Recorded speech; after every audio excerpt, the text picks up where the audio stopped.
My name is Emma, and I'm 28 years old. For most of my life, I believed my father loved my brother more than me, but I never imagined he would actually give my $2 million house to him. The house belonged to me. I had bought it with money I earned from my business. I paid every mortgage payment, every tax bill, and every renovation myself. My father knew that. My brother Daniel knew that too. So when Dad called me one Sunday afternoon and said, "You need to come home. We have something important to discuss," I immediately knew something was wrong. When I arrived, Daniel was already sitting in the living room. My father looked serious. Daniel looked strangely confident. I sat down and asked, "What happened?" Dad placed a folder on the table. Then he pushed it toward me. "Your brother is going to be moving into your house." I laughed because I honestly thought he was joking. "What?" Dad looked directly at me. "I've decided to give the house to Daniel." My smile disappeared. "Give him my house?" Dad nodded. Daniel leaned back on the sofa and smiled. "You heard him." I opened the folder. Inside were documents transferring ownership of my property. My hands started shaking. "This is my house," I said. Dad sighed.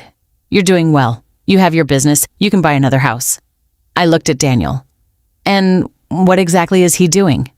Daniel shrugged. "I need a fresh start." I couldn't believe what I was hearing. For years, Daniel had borrowed money from our parents. He had failed at 2 businesses. He had expensive debts. And now my father wanted to solve all of his problems by giving him my home. "I paid for that house," I said quietly. Dad's expression hardened. "We're family." That sentence hurt more than anything, because apparently being family meant I was expected to sacrifice everything while Daniel received everything. I stood up. "No." Daniel laughed. "You don't get to say no." I turned toward him. "Actually, I do." Dad interrupted. "Emma, don't make this difficult." I stared at him.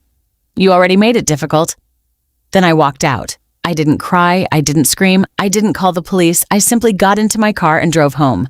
But before I reached my house, I made one phone call. I called my attorney. "Please check the ownership records for my property," I said. There was a long silence. Then my attorney asked, "Why?"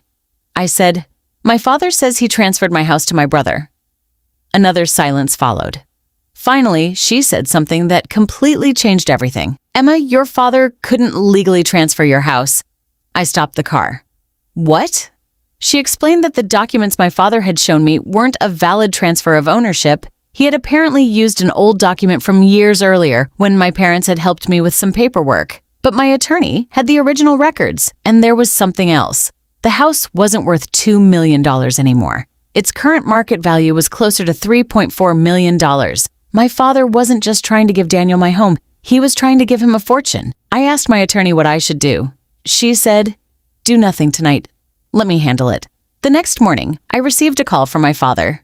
"You embarrassed me yesterday," he said. I replied, "You tried to give away my house." He said, "Your brother needs it."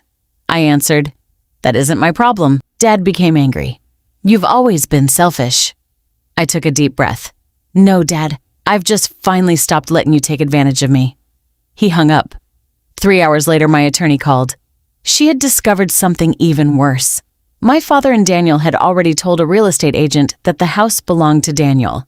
They were planning to sell it, and they had already found a buyer. That's when I realized how serious this was. They weren't just trying to move Daniel into my house. They were trying to sell it. I immediately went to the property. Daniel was there.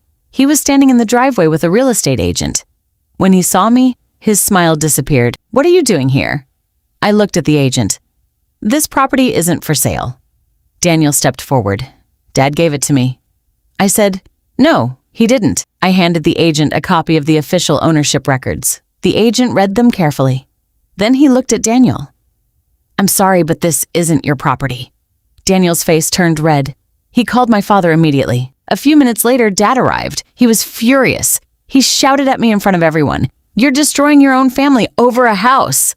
I looked at him calmly.